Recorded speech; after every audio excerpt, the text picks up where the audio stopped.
The mare was dying, and Dr. Theodora Hartwell had 60 seconds to save her. Blood pulsed from the hoof abscess in thick, dark spurts. Infection had reached the bone.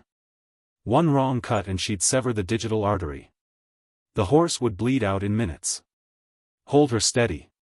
Thea's hands didn't shake as she positioned the scalpel. Couldn't shake. Not now. The stable door crashed open. Step away from my horse. The voice cut through the mare's screams like a blade. Deep. Commanding. Furious. Thea didn't look up.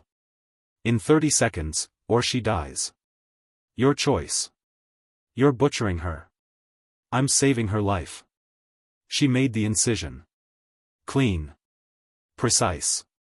The abscess drained in a rush of putrid fluid, and the mare's thrashing stopped immediately. Relief. There. She'll live. Silence. Then, who the hell are you? Thea finally turned. The man standing in the doorway looked like God's cruelest joke, tall, dark-haired, with a face that belonged in marble and eyes like a winter storm about to break. His riding coat probably cost more than her entire practice. She had blood to her elbows and horse hair in her braid. Dr. Hartwell. You hired me. She wiped the scalpel on her apron. And you must be the Duke who doesn't trust women with sharp objects. His jaw tightened. I hired Dr. T. Hartwell. The veterinarian from London with the impeccable references. Theodora. Thea. Surprise. She returned to bandaging the hoof. Your mare had osteomyelitis. Another day and you'd be putting her down. You're welcome. Adrian, darling, what is this creature doing to Thunder's pride? The woman who glided in behind him wore black silk like armor. Older, imperious, with a smile that could gut you while she complimented your dress. Thea recognized a predator when she saw one. Lady Pemberton. The Duke's voice went carefully neutral. This is Dr. Hartwell. A woman. Lady Pemberton said it like a diagnosis. In your stables. Alone with your male staff. Covered in, is that blood? It's Thursday. Thea didn't look up from her work. So yes. The Duke made a sound that might have been a strangled laugh. Lady Pemberton's eyes went cold. Adrian, we must speak. Privately. Now. Would you stand your ground or back down when faced with someone who wants you gone? Tell me in the comments. My beautiful family. I have missed you all. Thank you so much for sticking around with me. I truly appreciate your love and support. If you're already hooked in for today's story and ready to enjoy it, click subscribe and let me know in the comments where you're watching from, because tomorrow, I will be giving you another story just as interesting as this one. And you don't want to miss it. Now let us begin. Dr. Hartwell stays. Thea's hand stilled on the bandage. She hadn't expected that. Lady Pemberton's voice dropped to silk-wrapped poison. You cannot be serious. A woman veterinarian residing on your property for 4 weeks, the scandal alone will be nothing compared to losing the autumn hunt to Lord Graves for the 3rd consecutive year. Adrian's tone could have frozen brandy. Dr. Hartwell has 4 weeks to prepare every horse in my stables for competition. If she succeeds, she'll be paid handsomely. If she fails... He turned those storm-gray eyes on Thea. You'll leave without payment and never practice veterinary medicine in England again. The stable went silent. Thea slowly stood, meeting his gaze. That's illegal. That's the wager. His smile was sharp. Unless you're not as competent as your references claim. It was a trap. A test. A dare. 4 weeks. 28 days to prove herself to a man who clearly thought she'd fail, under the watchful hatred of a woman who wanted her gone, with her entire career hanging in the balance. The smart move was to refuse. Walk away. Find safer work. Thea had never been smart about safety. Double the fee. Her voice didn't waver. Half up front, half on completion. Every horse sound and winning. And when I succeed, because I will, you write me a reference letter stating I'm the finest veterinarian you've ever employed. When you fail, I won't. Something flickered in his eyes. Surprise.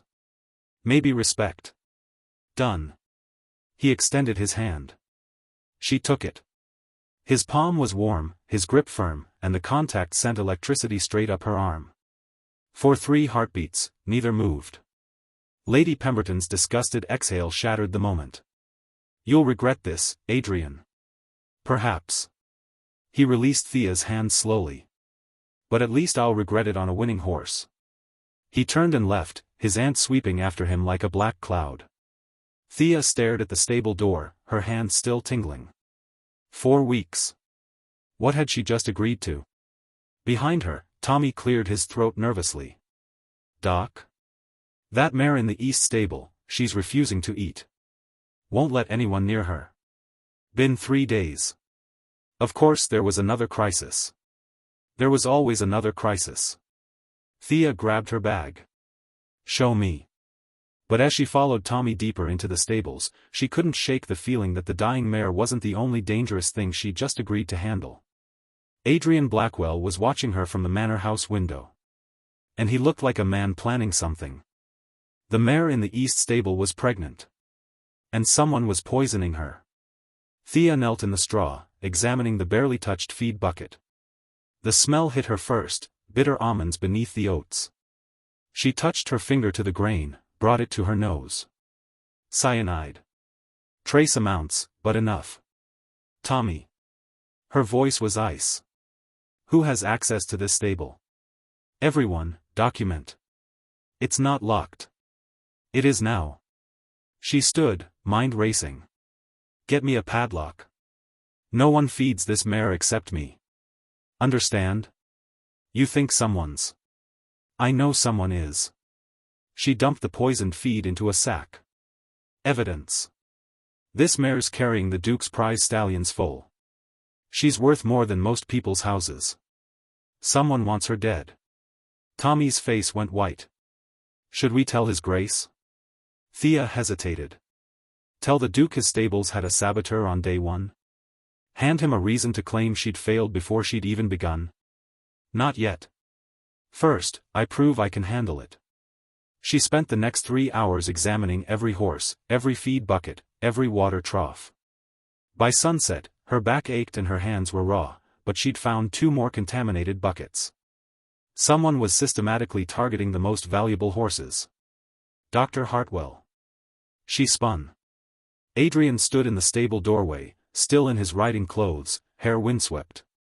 He looked unfairly attractive for a man who just wagered her entire career. Your Grace. She didn't curtsy. Her hands were filthy. Shouldn't you be at dinner? Shouldn't you? He moved closer, studying her face. You look exhausted. I look employed.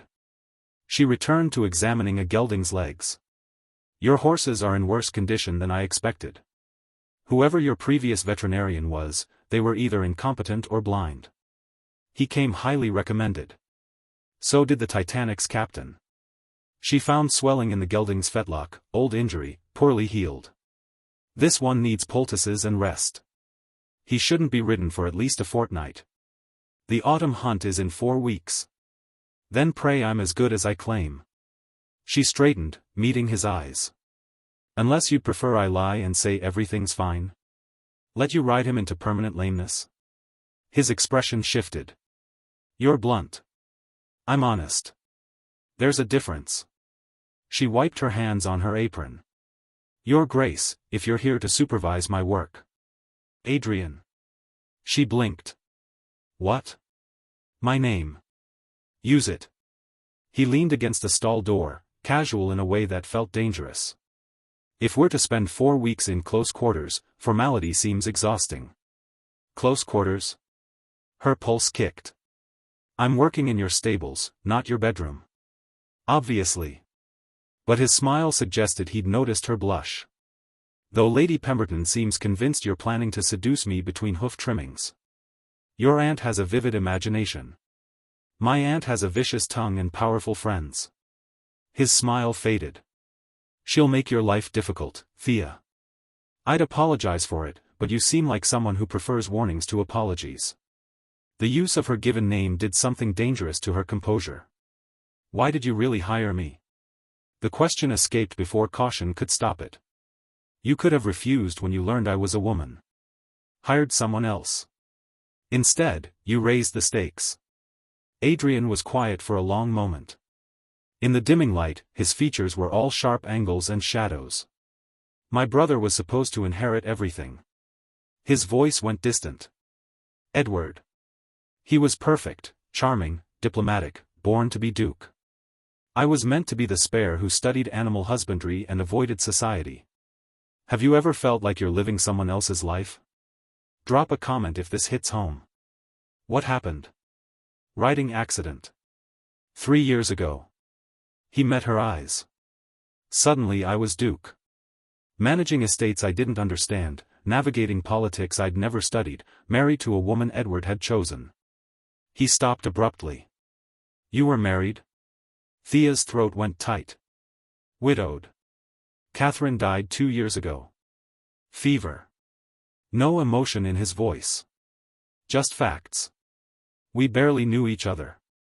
Edward's arrangement, fulfilled out of duty. I'm sorry. Don't be. She was kind, but we were strangers. He pushed off the stall door.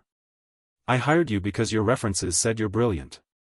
Because Lord Whitmore claimed you see things others miss. Because I'm tired of losing to Graves and his perfectly conditioned horses. He moved closer. Too close.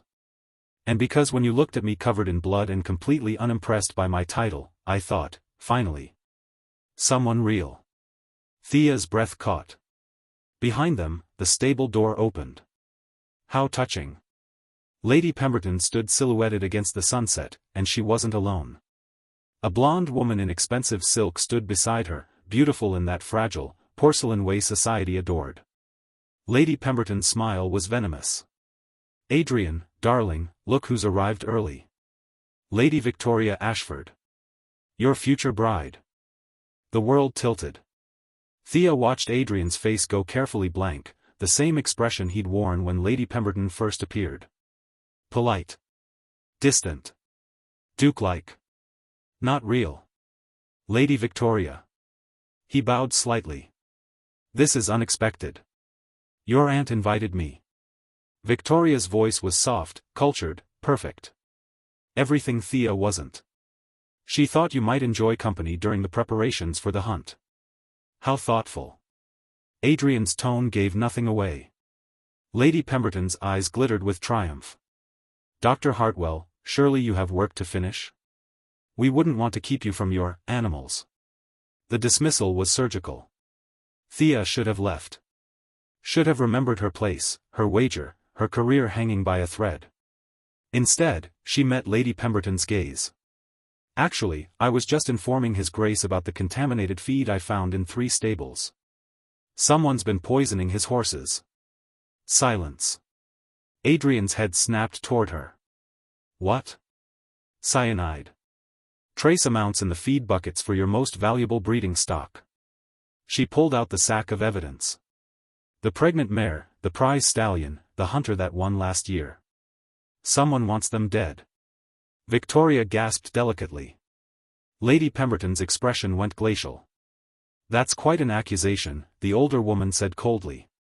It's quite a fact. Thea didn't flinch. The question is who has both access and motive. Are you suggesting? I'm suggesting His Grace needs better stable security. Thea turned to Adrian.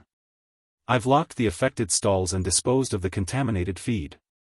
I'll personally oversee all feeding until we identify the culprit. But Your Grace, if you want your horses to survive the next 4 weeks, you need to trust me. Their eyes held. I do, Adrian said quietly. Lady Pemberton made a disgusted sound. This is absurd. Adrian, surely you see this woman is manufacturing drama to secure her position. The evidence is in the feed bucket, my lady. Smell it yourself if you doubt me. I will not. Then perhaps you should leave the veterinary assessments to the actual veterinarian. Thea's smile was sharp. I have work to do. Your Grace. Ladies. She walked out before her courage failed, before she could see Adrian choose Victoria's beauty over her blood-stained competence. She made it to the cottage before the tears came. 3 weeks later, Thea had saved every horse, identified the saboteur, a groom bribed by Lord Graves, and successfully avoided being alone with Adrian for more than 30 seconds. Victoria had stayed. Beautiful, gracious Victoria, who took tea with Lady Pemberton and rode side saddle and never had dirt under her fingernails. The perfect Duchess. Thea packed her bags the night before the hunt. The horses were healthy. She'd won the wager. Time to collect her payment and disappear before watching Adrian marry someone suitable destroyed her completely. She was loading her trunk onto the hired carriage at dawn when she heard running footsteps. Thea. Wait. She didn't turn. The horses are ready. You'll win. Send my payment to the London address. I don't care about the payment. You should. It's a considerable sum. Thea, look at me. She did. Mistake. Adrian looked wrecked, hair disheveled, shirt untucked, breathing hard like he'd been running. Behind him, the household was waking. Servants appeared in windows. Stable hands stopped working. An audience. Don't leave, he said. Our contract is complete. Damn the contract. He moved closer. These past 3 weeks have been hell. Watching you avoid me, listening to Victoria talk about wedding plans I never agreed to, pretending I don't. He stopped. Started again. I told Victoria no. Yesterday. Ended whatever expectations my aunt manufactured. Thea's heart hammered. That was foolish. Probably. His smile was crooked. But I'm tired of living someone else's life. Edward's life. My aunt's plans. Society's expectations. He took her hand. I want a life that's mine. With someone who sees me, not my title. Adrian. I love you. He said it loud enough for the growing crowd to hear. I love that you're brilliant and blunt and completely unimpressed when I'm being pompous. I love watching you work, seeing you gentle with frightened horses and savage with incompetent grooms. I love that you challenge me and refuse to let me hide. Lady Pemberton appeared on the manor steps, face white with fury. Adrian raised his voice. I'm in love with Dr. Theodora Hartwell. She's brilliant, impossible, and entirely unsuitable by every social measure. And I want nothing more than to spend my life learning her trade and failing spectacularly at all of it. Gasps rippled through the crowd. Thea laughed through sudden tears. You'll be terrible at veterinary medicine. I'll be terrible with you. He pulled her closer. Stay. Not as my employee. As my partner. My equal. My future. Would you choose love over everything society expects? Let me know in the comments what you'd do. Your aunt will make our lives miserable. Let her try. He cupped her face. Thea. Please. Give me a chance to prove this is real. She looked past him at Lady Pemberton's fury, at Victoria's shocked tears, at the scandal written on every servant's face. Then back at Adrian. At his desperate hope and complete sincerity and absolute willingness to be ruined for her. I'm still keeping the payment, she whispered. His smile could have lit entire counties. I'd expect nothing less. He kissed her in front of everyone. Scandalous. Perfect. Real. When they finally broke apart, Thea was dizzy and laughing. Your horses still need daily monitoring. Then it's fortunate you're staying.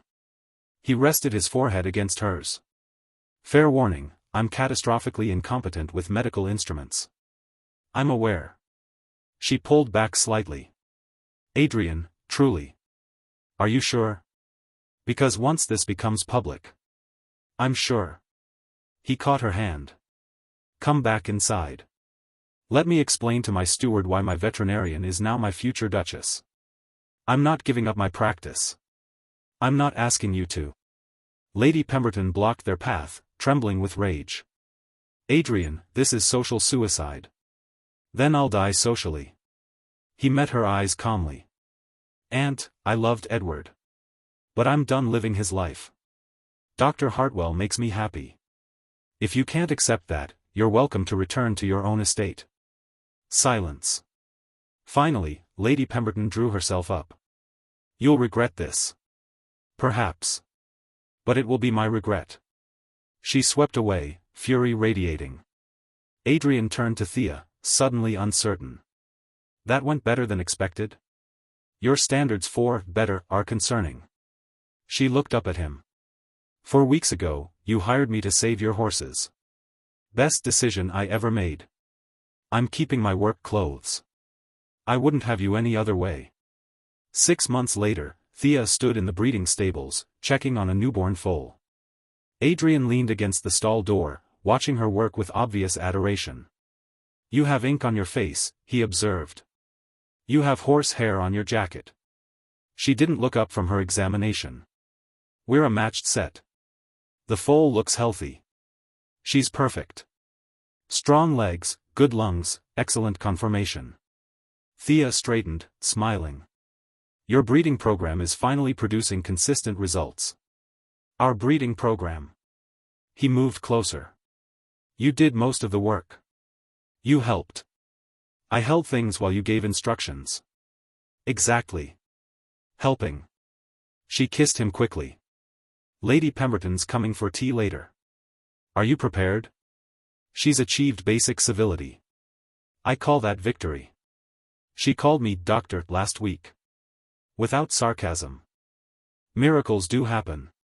He caught her hand, examining her ring, his grandmother's emerald, which she wore between examinations. Any regrets? Thea looked around the stables, her stables now, hers and Adrian's. At the healthy horses, the thriving practice, the life they'd built together through scandal and society's horror. Not simple, she said softly. Never easy. But entirely, impossibly, perfectly real. He kissed her, slow and thorough, until she forgot about foals and schedules and everything except this. When they finally broke apart, Thea was breathless. The horses still need feeding. They can wait 5 more minutes. Adrian Blackwell, you are terrible at time management. I'm learning from the best. He grinned. Now, about that new gelding's training schedule. They walked hand in hand toward the next stall, arguing cheerfully about proper exercise regimens. Behind them, the foal nickered softly, and somewhere in the manor, Lady Pemberton was learning to tolerate the unsuitable duchess who'd stolen her nephew's heart. Not perfect. Not easy. But absolutely, defiantly, gloriously real. Thank you for watching this story to the end. If you enjoyed this story, you will surely love the next one. It's crazier and more intriguing than you can ever imagine. So do check it out. Click on the image showing on your screen right now to watch the next one.